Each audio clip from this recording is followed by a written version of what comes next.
Welcome to Healing the Spirit, a space where we awaken our creativity, deepen our connections, and remember who we are through the lens of astrology, archetypes, and art making. I'm your host, Jonathan Coe.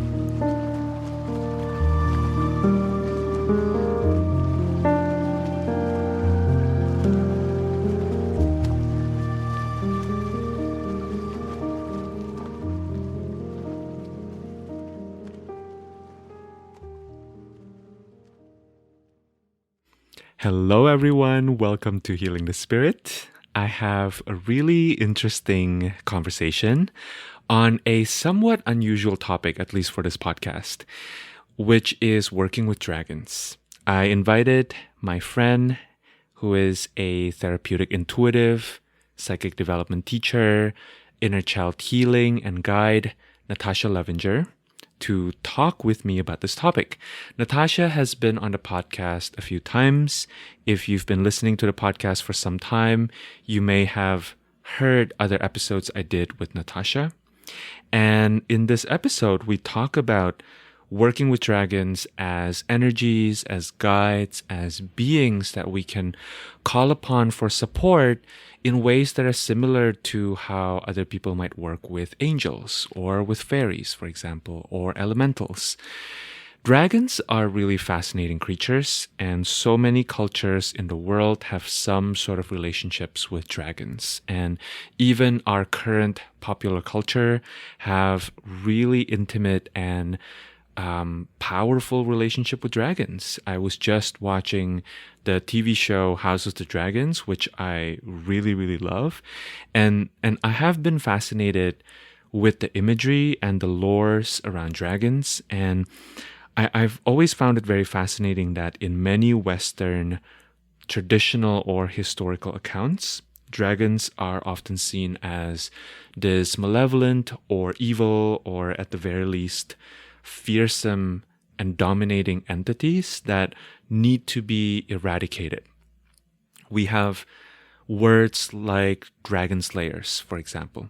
Meanwhile, in cultures like China, like Japan, dragons are seen more as shapeshifters and also as guardians, which is why a lot of Buddhist temples, for example, have dragon statues on both sides of the entrance.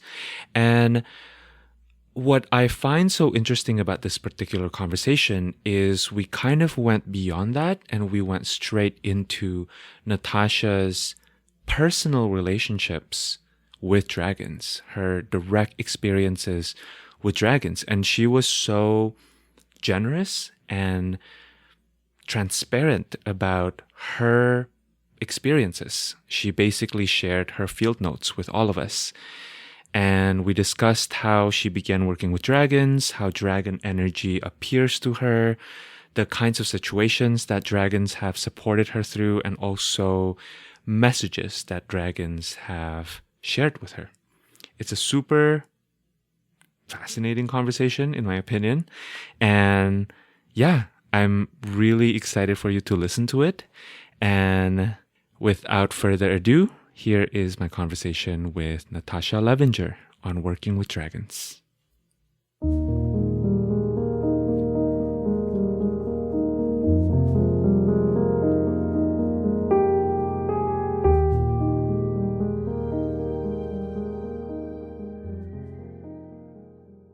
Well, welcome to the podcast, Natasha. Oh, we're starting. We're starting. Here we are. Thank you for having me on. Of Really course. love it. Appreciate it. I love your podcast. As you know, I And I tell love you. you, oh, well, it's mutual love. I love you, of course. That's first. Then I love your podcast. So I wanted to have you over because, and this is, I feel like this is so appropriate for the topic that we're going to be talking about today, because even just from the invitation to now, I feel like we've changed the topic a few different times. Initially, I had an idea that I wanted to talk with you about, and then I was like, no, let's talk about healing this part of us that's like a little bit older than just the child, the 18-year-old to 24-year-old. And then Mhm. a couple days before we recorded, you said, "Hey, can we talk about dragons?" Yeah. And I felt into it and I was like, I don't really know that much about this topic other than the little bit that you and I have spoken about. And so, um, tell us more, Natasha. Tell us Well, more about oh dragons. my God. What an invite. I mean, I know I'm the one who said it, but I'm feeling like this invitation. So, okay. I started working with dragons this year. And originally, even when it first started, I would laugh every time I said like dragons, because it felt so like, okay, like, you know, but in since I've been working with them more and more, it's clearly like this initiation for me of Mm, um this lineage that I'm being invited into. I think that's why I said thank you for this invitation. And so like just to perhaps normalize it a little, I guess, some people we say spirit guides all the mhm. time or like angels, Yeah. And so my experience with them is like I would say even a more grounded, ironically, grounded version of angels. Mm, Like, and I keep saying invited, it's funny. I haven't talked about them outside of like outside of the group where I met them, yeah. outside of my psychic groups that I work with, I haven't talked about them. So Mm, I feel very excited and also honored because they really I have been I don't want to say using them, but I guess I don't know how else to say it right now. In my day-to-day life, in a way, it's faster than anything I've ever worked with before in terms of changing the energetic architecture of mm, really like moods in a very calming way. So like there were two times um okay, I'll give one example. We were with my daughter in the ER, and she's okay. But we got this real, me and my husband were there, and we got this doctor who was very, like, almost absurdly cold. Like, mm. he was like staring ahead. It really felt to me like he had, like, just been broken up with or something. That's the information I got. Have I told you this before? No. Oh, okay. Um, and he was just being so odd. And um I just thought to myself, so I work with this one dragon, his name is Aluminium. And Mm. I just like called on, I was like, Aluminium, please just come in here and help this. Literally, the doctor was turned away from me. I called Aluminium in. He turned around and smiled, the doctor. Like it was as if I snapped my fingers and was like, change the mood. Like now Whoa. it was Brett and I just looked at each other because I was like, can you, or I asked my husband, I was like, can you work with our daughter's grounding? And he was like, yeah. And I was like, okay. And then I called in aluminum and he turned around and we just looked at each other like, oh my God. Whoa. That was just one example. There was another example where I was in this very tense meeting. It was like this social justice situation. And it was a very tense meeting. I did the same thing. I called him in. Literally seconds later, everyone was suddenly like working together. It wasn't like now everything's okay, but it was like there were definitely two sides. And Mm, suddenly it was like there was this lightness and like, okay, this is doable. So the thing that I find from working with them is like basically they kind of move out the bullshit. It's like anything that is, it's kind of like human ego stuff gets cleared out. And then there's this grounding sensation where we're just like we're grounded in the truth. mm, And that doesn't mean that, like I said, it doesn't mean like everything's easy, but I almost always feel like okay, my nervous system is regulated now. Hmm. So I can come, it's like almost like a silence. And they don't speak. Okay, it's so funny that I say feel like this, but I'm really just speaking right now about aluminum. But I was gonna say it's funny, I feel bad saying they, like I'm speaking for all of them. Hmm. But my experience really is that it because they is that they're grounded because they come from earth energy actually, or like they're in this earthy plane. And I'm used to working more with, if I'm going to work with spirit guides, and they're from like light realms, Hmm. like not Yeah. of earth realms. Yeah. And so it's this very like, I think that's maybe why it works so fast, Hmm. because it's more like they're, I don't know, they are more, not more familiar, but just like there's something about our architecture and their architecture that it like moves faster. Yeah, yeah. This is so interesting, Natasha, because as you're speaking, it's reminding me of how um when I was talking about my course last fall, Shapeshifting Academy, the images that kept coming to me was dragons.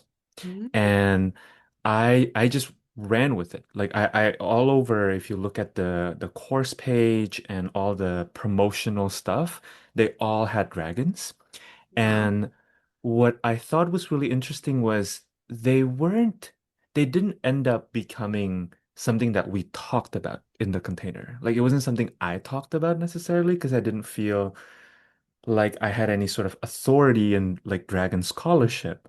Yeah. But what I did remember thinking about was how dragons were present in I wouldn't say maybe all, but a lot of different cultures, mythologies, and Mm. how dragons seem to be, I don't know, it's like their energy or our memory of them seem to be lodged somewhere in our DNA. Yeah. Like our Yeah. ancestors remember, and it's like I had this thought as well that came through when you were speaking that I thought about a few weeks ago, which was, are dragons really just dinosaurs? Like, are we just remembering, these cellular memories? Because we know, right, just from science that like not everything that is in our body is exclusively human, right? Mm. Like human bodies are mostly water, right? Right. And water is not exclusively humans. That's true. So, Yeah. we do have these cellular remembrances from other substances and beings that are also existing outside of the human body, right? So, um, I think let me ask you this question. First of all, hearing you talk about it was wild. Yeah. Why? And I wanna hear more about how you started to work with dragons. Like what inspired that? Wait, why was it wild? Could you feel the energy? I think it felt wild to me because just in hearing you talk about it, there were connections or remembrances that were kind of tickled within me. And I think simultaneously this is reminding me of like when I first started working with energy, for example, how you or I had this experience where my teacher would ask us to ground, right? And you can really feel on a visceral level that it's happening. But at the same time, like your thinking mind, my thinking mind at least, my thinking mind was like, this must just be my imagination, and that Yeah. split is Yes. something that I haven't really experienced in a while because now I work with energy and I'm Yes. reading astrology charts all the time. Like to me, this is just every day now, right? But as you were speaking, I could feel like this part of me. There are two parts of me. One is like feeling into your experience and the truth of that experience, Yes. and also some kind of faint remembrance in my body. And on the other side, too, feeling like my thinking mind going in and be like, but dragons are not real. That's crazy because I have the same, that's why for so long I was like, I would laugh after I said it. Like, and I was like, what am I? why is this like I speak to dead people and I'm Mm. very comfortable knowing, no, this is an experience. Like, yeah, we work, you speak to dead people, I'm sure, right? Do you ever talk to dead people? Yeah, I do, So, you like, know. why are dragons the thing that we're like, okay? But I Mm. felt that too. I was like, Mhm. I am going to sound like an absolute lunatic. Where even though I'm like talking to spirit all the time and like talking about it and you know what I mean? Like it's so interesting to me Mm. that Mhm. we both trip up on that. Yeah, yeah. And it's funny because actually Brett said to me yesterday, because I told him what we're going to talk about, and he's like, there's a difference in how you've been talking about them lately. I really noticed that. And I was like, yeah. And he's like, I said, I think it's just because I'm owning it now. Like I feel Mm. comfortable being like, basically, this is what's like, I can't deny this. Kind of Mhm. like maybe how it started in the beginning with, I don't know if you felt this way with your like when you started your energy healing experience and journey, like um I had to like slowly come out of that closet, like, and I Yeah. would laugh and, all the things. Um, and it's just happened really much faster with the dragons, but it did feel like that. Like I'm officially going to sound like a lunatic, which Mm. is how I felt before when I would just talk about healing chakras, which now it's like, obviously, this is, like, what are you talking about? You're the one that sounds crazy or like limited or whatever. But yeah, so that's interesting that we both had that. But um I don't know why. I guess and same thing with unicorns. Years ago Mm. when I had a different podcast, Magic Monday, we had this woman come on who wrote a book about unicorns. And Tess, who was my co-host, was like fully on board with it. And I was like, well, this is fun, but like unicorns are okay, whatever. Like I can believe Mm. angels, but I can't really believe unicorns. And and now it's like I think that the reason that I mean, obviously, okay, so they're mythical creatures in the sense of, um, in the same way, I guess angels are like they aren't Mm. in physical body. It's not like I believe I'm going to walk across the street and see a physical dragon. Yeah. But in the same way people see angels, Mm. it's the same thing. They have their own energetic design Yeah. and they are real in those worlds, not in the physical world. So Right. I don't know if it's that people have like there's so many books about dragons and Mm. unicorns and stuff, so people think like, okay, you're talking about like you've lost your mind kind of thing, but like Yeah. Yeah. I mean, unicorns are interesting just to kind of do a little detour here because one of my favorite museums is the Cloisters, uh-huh, the Metropolitan Museum Cloisters, which is uptown in New York City. yeah, And it's that there is this room where I think it's medieval era tapestries basically of unicorn art. And in a lot of the tapestries, they portray unicorns being captured. And then, like in one of them, there's a bunch of people around the town square looking at this captured unicorn, which is such an interesting, if you really think about it, it's such an interesting, like, why would they make that artwork if it's just a figment of the imagination, And if it is, what's wrong with that either, yeah, you know? yeah. And Well, and like, speaking of yeah, dragons too, like we have this movie, How to Train Your Dragons, which is a huge franchise. right. Yeah. Yeah, but somehow I guess they're not really making movies like that about, or maybe angels are more acceptable because they come from religion or something. So Mm, they've been yeah. okay. Hmm. But like dragons, I actually don't know any historical context of them. Mm, So, but yeah, so maybe that is the whole thing. But there is a tie-in between unicorns and dragons. So the way I found them was, for myself, that is I started. so in one of my psychic groups, and I can't even remember exactly how this happened, but I found this light grid, which Mm, basically, so you ground into the earth, that's something that we talk about pretty regularly, taking your grounding cord, which is this energy cord that goes from your first chakra to and then you can like put it into the earth to move, like to bring your spirit in your body and feel that connection of the earth energy in your body.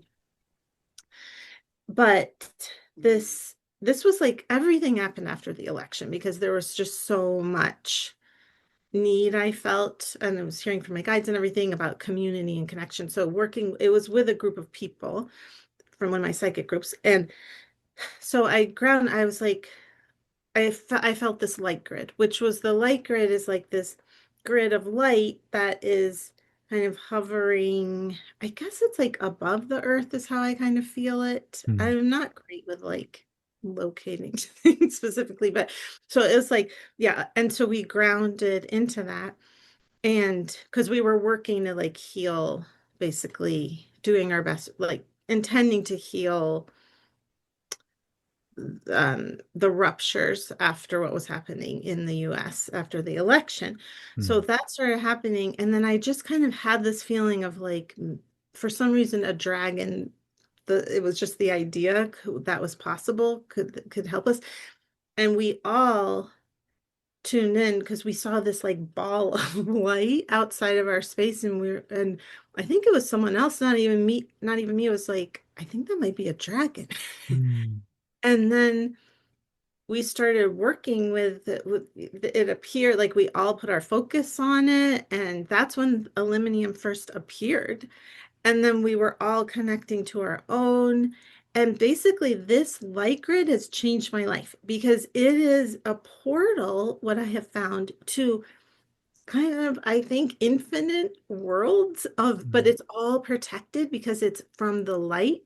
And Whoa. this is, yeah. So it's not even like I do always say, like, watch your boundaries and everything like that. And but I don't feel it's like just a protected place.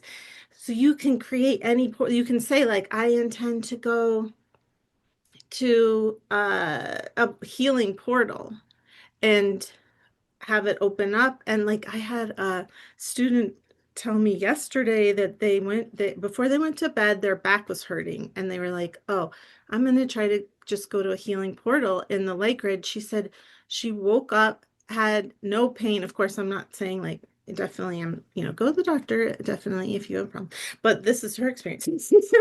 She felt like better. She felt lighter. She felt lifted. Like, it is so wild. So anyway, at least in my experience, this is where the dragons are, like where you can meet them, and also where unicorns are, so we also met unicorns in another group. But I don't have to go there anymore in order to connect with them, Mhm. but that's how they first appeared. Interesting. And that is where they told us that they come from there. So it is like kind of part of the earth, like they're there to help Mm. more earthly endeavors. Yeah, yeah. Do you feel like, um, in your case, do you only really work with aluminum? Aluminum. It's so funny because his name is like all of the dragons, it's more of a sound. So I'm really kind of translating. Mm. It's not like definitely like Raphael with an angel. It's like Mm. it was like a sound vibration. And when I Mhm. first said it, it was like aluminum, aluminum, and like it kind of went on and on and on. And I know it's kind of a funny name, but no, he is my main one because he's so like he's enormous Mm. in his energy, and it's just like so grounding. It's really like a tone almost, like just this grounding tone. And he really just like cuts to like basically just resonance. Like, so I'm doing this new membership and he has been helping me with it. because at first I was calling it a psychic membership, and he was Mm, basically, from working with him, I'm realizing that it's like a resonance membership, and he doesn't even want me to call it a membership. He's like, this isn't a membership. This is a what does he say? Just like a portal for mm, people to come into resonance with themselves. mm, It's not like you're not teaching psychic tools, you're teaching awakening, like resonance awakening. And it's like this, I think because everything is in tones with him, it's just like holding the tone. And mm. it helps you to like working with him has helped me to hold my tone, basically, like to own it instead of like kind of like what I was saying before with the doctor's office. It's like moves out all that other noise. Interesting. Yeah. Wow. Wow. Yep. It's making me think about music as well and the role of music. It's kind of like I've been experimenting with um really listening to music, not from the perspective of seeing it technically, which is hard for me because I'm a trained musician, right? And so my education, my music education formally taught me how to relate to music making from a very technical perspective. It's like this is the harmony, right? This is the melody, and this is why the melody works with the harmony, and it's kind of it gives you a very specific way of looking at music and interacting with music. But recently I've been thinking about music just as like flow of energy and specifically how music would work with my physical body, right? And like what music does to my physical body, where I'm holding my physical body, and if I let it flow with the music, what happens, right? Which actually sounds so obvious now that I'm saying it like that. If No. if I put myself out of the musician mindset, like of course that's obvious, right? But I think because we've been so used in the musical, like professional musician circles to dissect our relationship with music and our physicality when relating to music, it feels weird to talk about it like that. But as you're saying, uh, when you mentioned resonance, like to me, the first thing that came to mind when I hear that word is music. And I think also about how music is frequency and how when music is playing, for example, in a room, like if right now, Natasha, I would blast a certain music into Which a speaker. Yeah, it is frequency and it kind of it attunes us, right? Or it shifts us into like a different state of being. And as people who are really tuned in with energy, different music makes us feel differently. well, you don't even have to be tuned into energy. It Mm, changes the mood, whoever you are, for the most part. I mean, yeah. that people use music all the time for that. So I think, yeah, there is, it's like with anything, like eventually they're going to be able to explain everything scientifically. I feel like, who knows how long Mm, they'll explain past lives, I'm sure, scientifically at some point. mhm. And like they've been able to, music you can explain in a linear way, but you can also most people that's one of the few things you can experience in a way that you can't describe it. You just know you're experiencing it, but you Yeah. could also have it explained to you. Hmm. Hmm. But yeah, I think that you're right. The dragons are it's like a musical thing, I think, because like I said, they come in with a tone shift. Mm, But you asked me before, I do work with other dragons. There are many, but oh, and one time I have this different one, and I don't, like I said, it's hard to do the names, but I have this, like, I developed this fear of driving over bridges. Anyway, and so like the highway started to bother me, mm, and I was driving on the highway and I started to get anxious, and I just asked for that. He's a blue dragon. I asked for his help, and I just suddenly felt this energy against my back, like kind of like buffering me, Mhm. like holding me. And then I saw this image of he was showing me basically, I don't actually think it's a he, but anyway, they're gold hooves. And I got the image to just feel that on my feet. Mm, And I instantly just felt like regulated again. And mhm, then after I'm realizing, oh, they really were just helping me ground energetically, just like brought that energy in because I was like starting to get scared and come out of, I was going into flight mode basically. mhm, And mhm, that experience was just like, and then I was like there. mm, mhm. So here's my question for you. Compared to before, when you would just ground as you were taught in your psychic training, Yeah. how how is it different? How do you notice your grounding to be different when you bring in your Yeah. dragon? Yeah.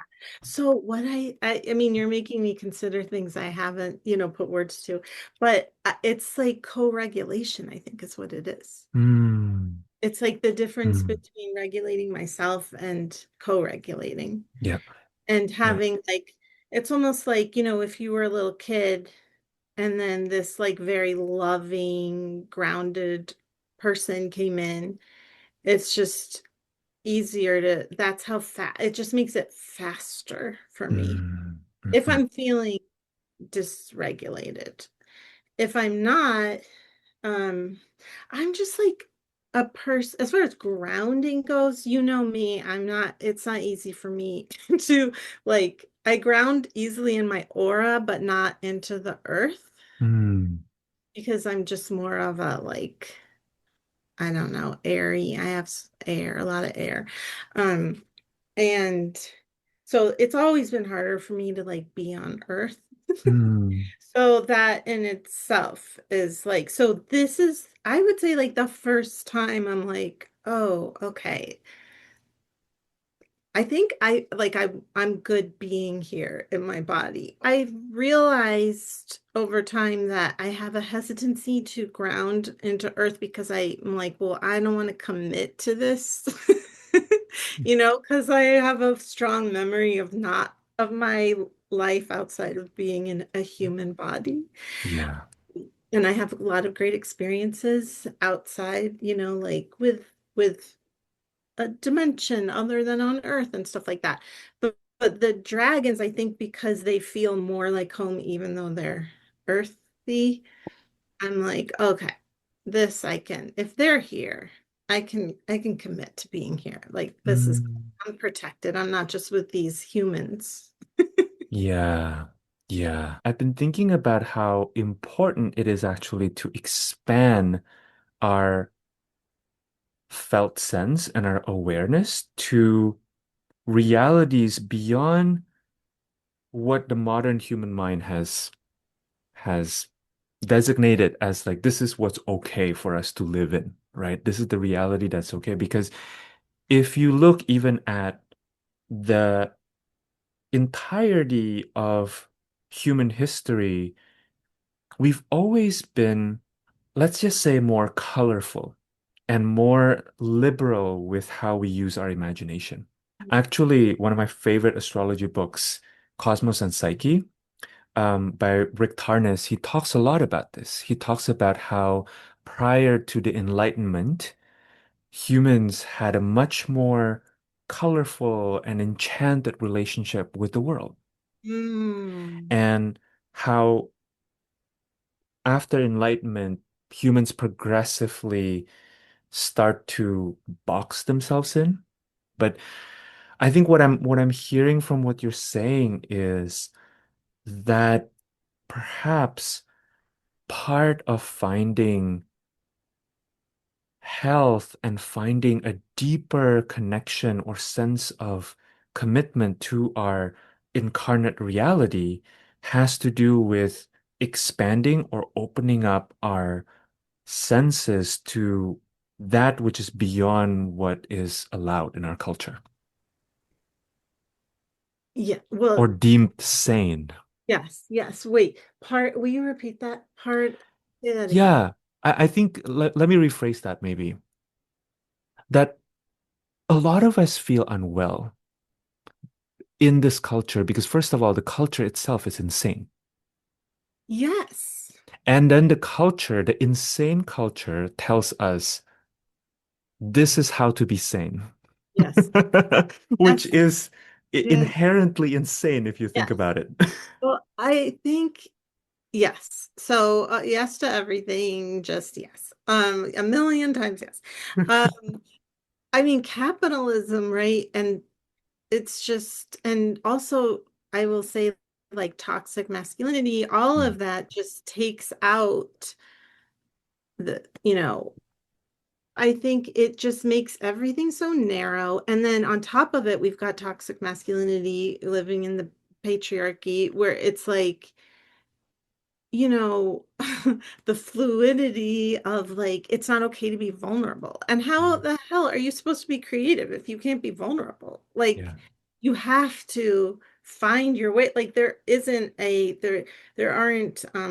one way to do that, right? You have to allow yourself to explore if you're yeah, going to create it. That's almost the definition of it. This is why, I swear I feel like I preach this all the time about how woo is just like not okay because it's this vulnerable, more feminine way of getting information, of accessing yourself, yeah. which again, like this is why I'm doing this membership or whatever Aluminum wants me to call it because it's about I answer to him now, JK.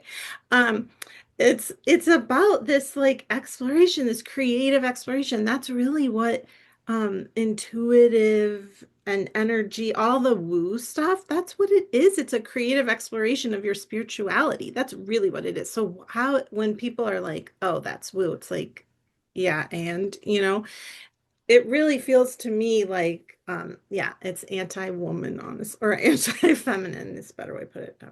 Yeah. Um, yeah, it's this exploration. And so that is something, if we're going to take it back to the dragons, like they're grounded. It's kind of like, having the structure for the creativity. Mm, That's what it helps me to like immediately do. Oh, and the first time when we met all the dragons, I was like helping, just like, and helping everyone to like connect to their own. mhm, And they were all doing different things. Like one of the students had this dragon that was just like flapping in front of them slowly. And we all tuned in and all saw that it was like helping her regulate that way because she needed just like more of a very calming kind of thing. mm, Like everybody had just sort of a different connection because it was all very much alive in their field. Like creativity, it was like creative, they were creatively working with each of our systems in a very boundaried, way. That was really beautiful. And then one time I was hosting this workshop for like right before the stupid all of the stuff with Iran and Israel when Trump was doing that.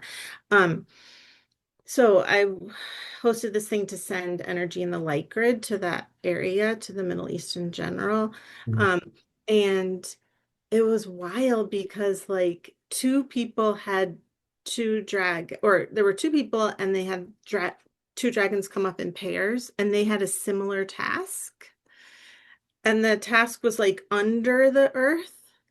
And then like my dragon, which was different than aluminum, was like doing something relationally. There was mm, like a whole thing with like contracts between the three of these leaders. Like I was just being led there.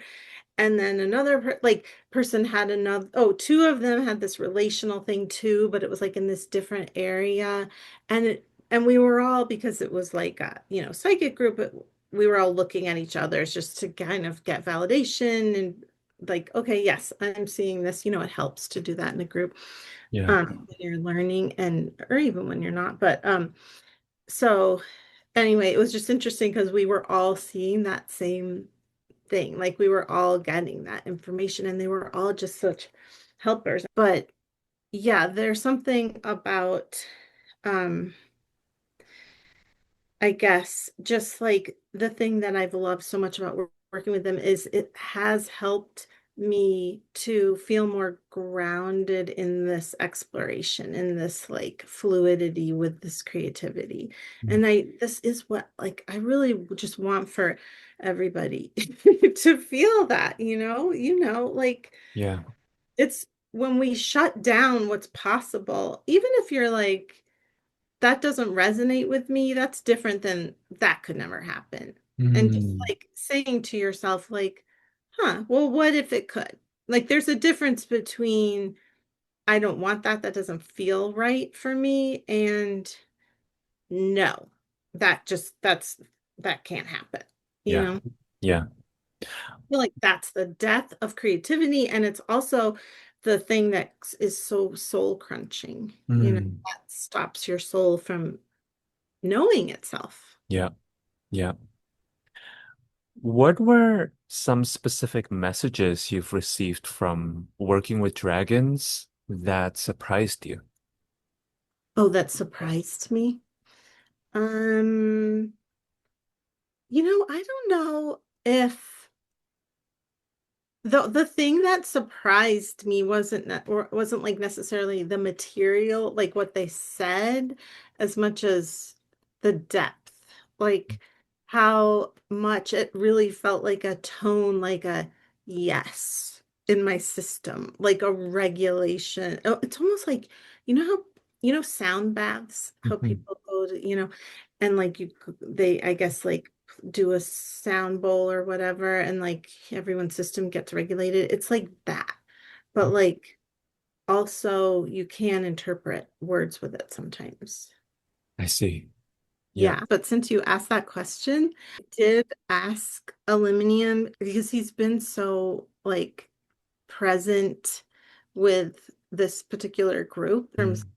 of helping me um just ground into it and feel anyway. So I asked him for a message Mhm. for the group. This is about the membership. Yeah, it's just Mm. he sent this message like as a welcome. This is actually, he had written two, so I think this isn't the one I sent everyone, but okay. So this is like, hopefully will give you like the tone of Mm. like how he talks. And when I say like he said, like I just feel into it and then I write it out. Mhm. Yeah. Do you ever do that with guide stuff? That's a really great question. I feel like it depends on who I'm speaking with, because Oh, with some of them, I would get images, for example. Like, yeah. I've been doing this creative spirit reading where I connect with the Oh, person's yeah. creative spirit. And most of the time, what I'm shown are images or um, scents or even like memories, or sometimes just certain words. And then I'm told to say more about the words Yes. based on my impressions. I remember when I was mostly talking to the Akashic records, I would get very specific sentences. Like talking to the Akashic records was almost like being a scribe, Yeah. And right? then do you write it out? Uh, well, if it's for myself, yes. If it's for clients, I would just say out loud what I'm seeing, like kind of word by word. Oh, That is that kind of what you're speaking yeah, about here, yeah. or does it What feel I more do, like you feel a sensation and then you write out what you feel based on the sensation? yeah, it's more like that with this. Like in sessions, I do what you're talking about. Uh-huh. Like with the communicating with the dragons, I find it more helpful to type it out. Mm, Like, because it is like to just like be hearing and then kind of channel it through writing it. Because it's almost like yeah. as I say it, it kind of shifts and then it for some reason there I don't know if it's because I'm a writer naturally, like that's what my first, I don't know, way of communicating really. I've been writing for so long, but like it just flows easier that way. rather than just speaking it out loud in the moment. Yes. There's Interesting. something like that's harder for me to, like sometimes if I'm trying to, like if I'm writing something, like a book or something, it's way easier for me to write it than talk it out. Like when I used to have co-writers, I'd have to like type it out and then tell them. Yeah, yeah. Well, in the system that I learned, there's two types of channeling, right? One is direct voice and the other one's direct writing. So it Oh, makes a lot of sense that, like, for example, if you see channels like Bashar, he just talks, yeah, right?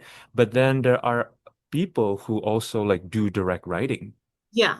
and actually, as you're speaking, it also reminds me of how I had a period where I was channeling from the planets a lot, which Mhm. actually I kind of do for my podcast as well. Like that's kind of how I do the forecasts With with my your contemplations.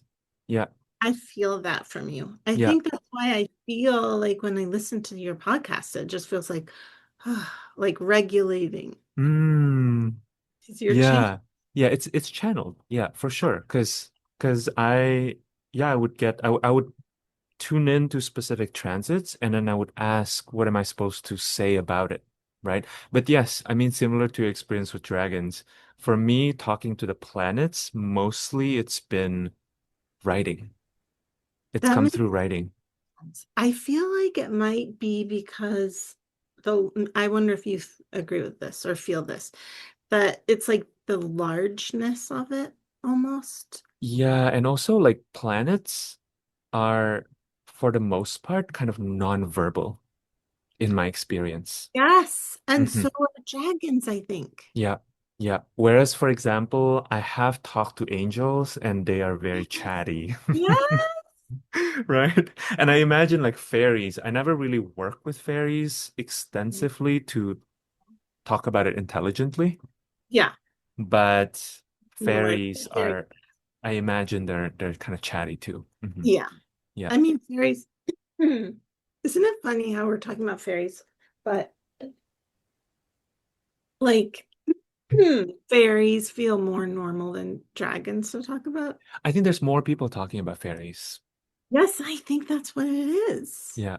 Yeah. There's Yeah. more people talking about fairies. I do think they are like, it's not that they're more discerning, but I think they're a little bit harder to access. Mm.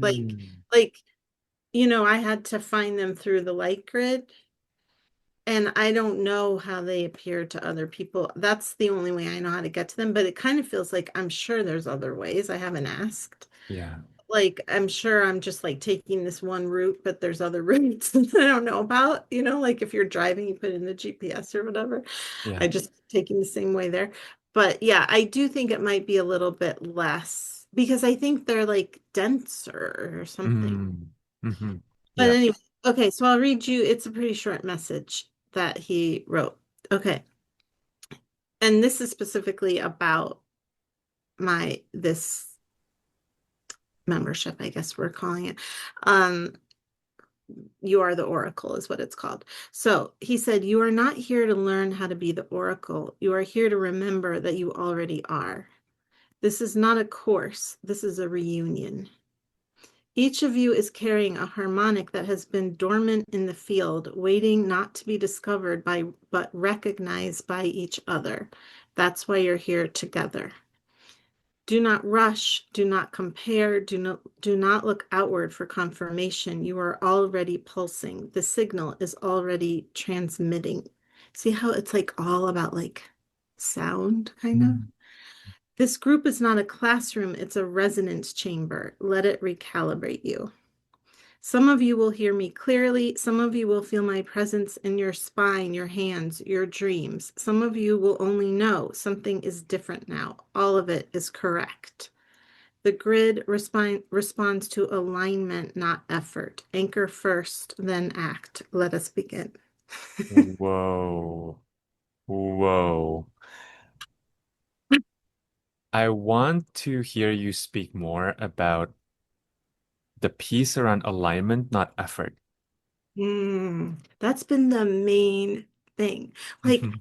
even just speaking about it in terms of you are the oracle, I keep getting the information to just be inside it, like inside the energy of it, and let it and align with it and just let it pulse, like he said, instead of efforting, instead of it's actually kind of what we're talking, and this is true in life in general too, because when I'm in alignment with, let's say you are the oracle, I'm also in alignment with myself. I'm in alignment with the pulse of me. Yeah. And that requires no efforting. It requires being and being in resonance with myself. Yeah. Yeah. Because any kind of like, well, should I do this? Should I do, it's like, no. Should I um be posting every day about blah, blah, blah? Like, is that in alignment with this energy? And you could apply that to anything. So then I feel into, in this case, you are the oracle. No, that's not in alignment with it. Okay. Then I just have to kind of like, no, it's happening how it's supposed to happen. And I'm like so confident that everybody who comes then is exactly where they should be. Like, even then, once I start, there's no efforting because they're where Mm. they're supposed to be. Mhm. you know Mhm. Yeah. and then you can apply this to anything. It's just, it does take trust. So if you apply it to anything, like, I don't know, anything in your life that you want to have happen, or the more you're anchoring in your own self and your own pulse. I really like this word pulse because for me, I can feel that. Like, that's Mhm. something I can feel into. When you say alignment, want to know more about alignment. For me, that's just feeling my own rhythm. It's like my own pace. That's what it is. Um, and just and having the courage really to stay within that and not effort when my mind wants to be like, well, you should do this. And it's like, okay, well, how does that feel? Does that feel in with the pace? Yes or no? And then go from there. Mhm. Mhm. And and having this dragon to co-regulate with helps me because he is such a steady presence. And it's like, oh, that feels good. That feels right. And it just kind of helps me regulate back into my own system. It really is just like having a great mentor. Yeah. Yeah. How would you say that that's been different for you compared to past launches? Like you published a book, Natasha. Like that Yeah. that must have been pretty, that's a big experience Yeah. It's for a interesting. lot of people. Mhm. Yeah. So for me with the book, it felt too big. I think I just disassociated. Like, Yeah. I was I think just a lot like, of people experience that for big things in life. yeah. It was like I almost couldn't put my arms around it. Like, I couldn't Mm. put my attention on it. So it was just like, that happened. Yeah. So it's just sort of, yeah, with anything that you feel or that I have felt vulnerable around, really. Mm. That is so it could be everything from a past lunch where I really care about what I'm offering, that can like activate inner child parts, around rejection or yeah, feeling vulnerable. And so I could merge with those parts. Um and it's like this dance with like staying in the inner adult, like I talk about. So this just like helped me so much to just be like, actually, I'm just a steward for this being that I am putting out there. Like, I kind of, in some ways, can't take credit for when I feel into honestly, just the energy of it. It feels like so beautiful and powerful. It's like, I can't take credit for this, meaning like I can't feel rejected or like this is mine in some ways. Mm. it just feels like I'm channeling it. Yeah. And but I can't go into ego or like the inner child and be like, oh no, not making fun of that part of me, but it's just been easier to stay in this kind of thing. Or Mhm. like stuff politically, when my family's being attacked, like Yeah. it's I've really had to, I mean, this year has just made me have to become, it's either a collapse, which I have, or, also I'm not saying I'm perfect at it, or just like doing my best to stay in this energy Mm. because I know that this is actually more safe than, uh, I don't know, than going in my mind. It's just so easy as humans to go on. We think going, it's just, it's a real trauma response to go in your mind. Yeah. Yeah. That's To also where we've been taught it's safe. exactly. So it makes a lot of sense that that's the first coping mechanism. Yeah. And I do think also, honestly, I do think it's a trauma response of, in some ways, like this idea of toxic masculinity is like to be like the bro or whatever and like fight. But I think it is also to over intellectualize. It's this like control over like, domination by um domination through convince Intellect. yeah, through intellect, but like through convincing or not commit, like I know better, you know, Mm. and like Mhm. finding control in that way. Yeah. And Yeah. it's scarier to be in your whole body, but it actually isn't. When you actually do commit to it, it feels way safer and more Mm. grounded. Mm. It just takes time. Yeah. Yeah. I want to talk a little bit about this new membership space you have coming. Thank You are you. the Oracle. I'm curious to hear about your vision. Like what do you have in mind about Yeah, it? it really is a resonance chamber. That's what Mm. this is. So I wanted to make it very low like effort for people, but high reward. Yeah. So, and I'm saying that like meaning like sometimes I'll join memberships and I get very overwhelmed because there's like a billion things in there, and then I just end up shutting down and never going there because there's too much happening. And there's also this thing around feeling like, oh, we have to offer a million things in order for it to be effective. And on the other end, being a student, like I have to learn all these things or it's not working. And that's not, from these tools, I know you know a lot of them. You don't need a million tools. I mean, like they're great, but like so basically what I'm doing is I'm having two tracks. I'm offering one new skill for basically two new skills a month. And I'm doing it in 3 month seasonal Mm. containers so I can and we can reassess what's next. Like, do I feel capacity to keep going? I'm really like, or does the Oracle, you are the Oracle want to keep growing? Then I do it. Otherwise, then we'll just keep it there. But so there'll be one like they're building blocks over this 3 months of, you could call them psychic tools, but they're really tools to ground you into your own resonance. So like center of the head, grounding, you know. And then for more advanced people, there's going to be the same thing, but just building on it, like the light grid, or like, knowing your aura in this even more expansive, exciting way, that kind of thing. So, Mm. and you can do both. You don't have to just do one if you're.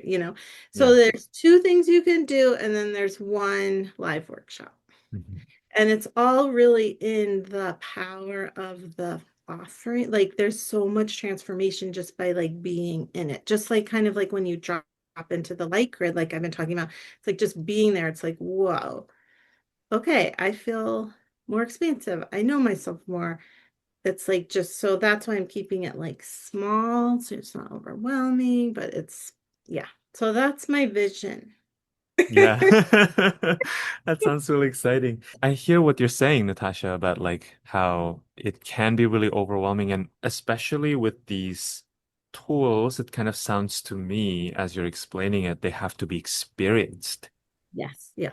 That's why it's like hard for me sometimes to explain my offerings. Even like my Mm, one-on-one sessions, it's like what happens. Uh, it really does feel like it's hard for me to put words. yeah. But yeah, it is in the experience, it shifts your field, and there's some trust, and I mean, you know how that happens. Like, or like if someone comes to me for a session, a lot of times they're like, I just feel lighter. Well, that's because some of the energy shifted. It's like the same idea. And then being able to learn how to do that, some of that for yourself. Just like being in the energy helps you also trust, like when you're out in the world, like this energy feels different Yeah. than how Yeah. I did when I walked in. I don't like that. Or like, Mm, like, oh, okay, it's not me. What do I do? yeah. Yeah. Yeah.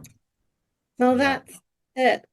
Yeah. What I'm hearing is increasing that sensitivity and discernment as well, through like at first really validating your own experiences is what you're teaching people to do. Yeah. Yeah.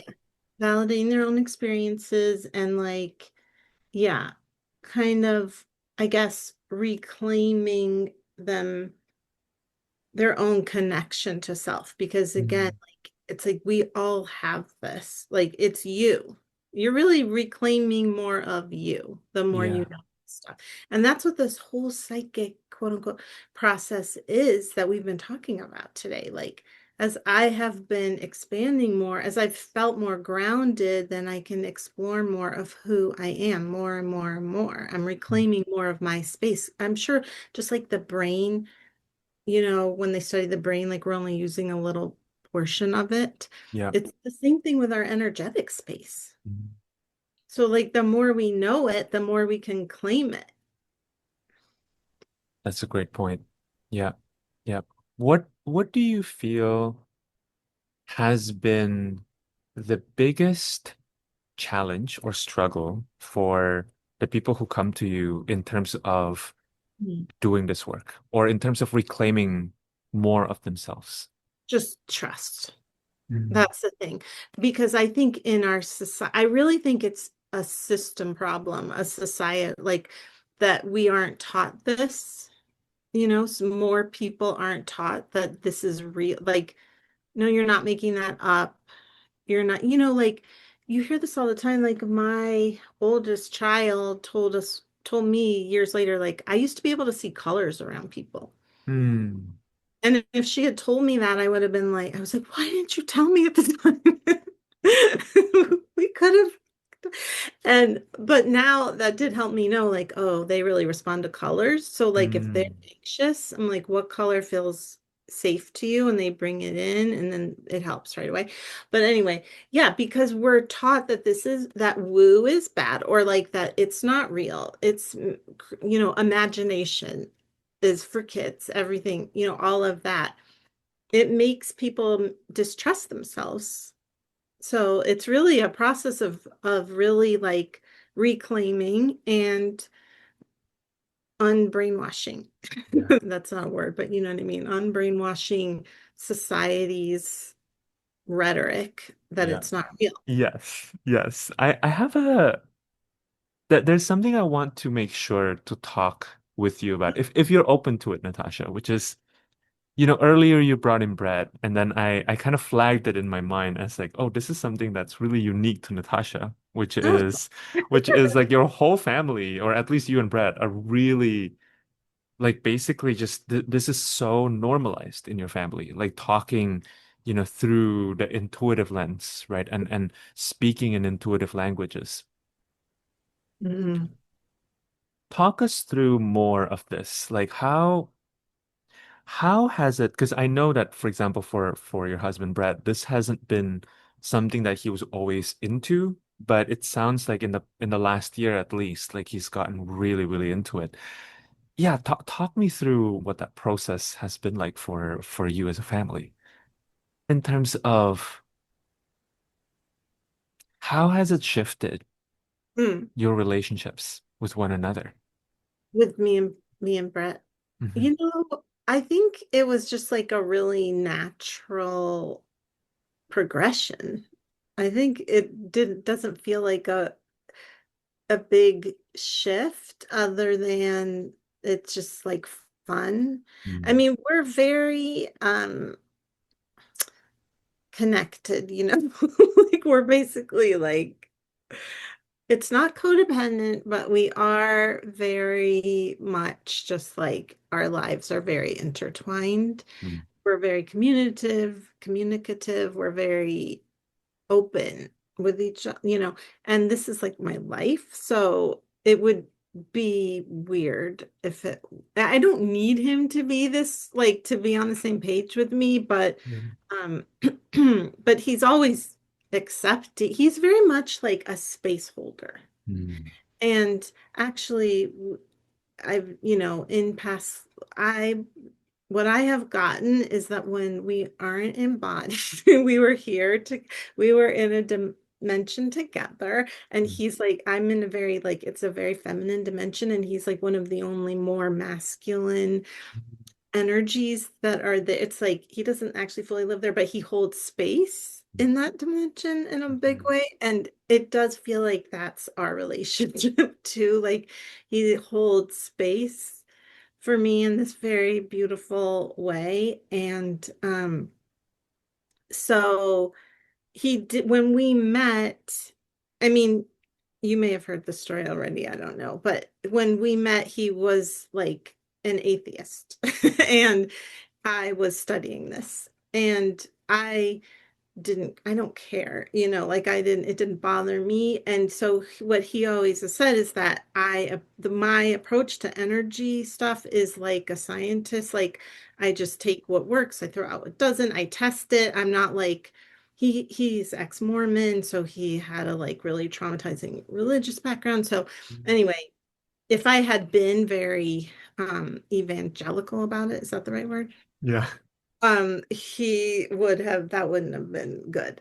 But Right. I was like, whatever, I don't care. Wait, I'm doing this Yeah. regardless. I would have cared if he was against it, then I Yeah. could be in a relationship like that, I don't think. But anyway, so as it over time, I mean, he is so supportive of me, right? So he like produces my podcasts, and Mm. he um like edits my classes and stuff. So he has sat in my classes and my um energy healing psychic skills classes. So then he just started to be able to do it Yeah. too.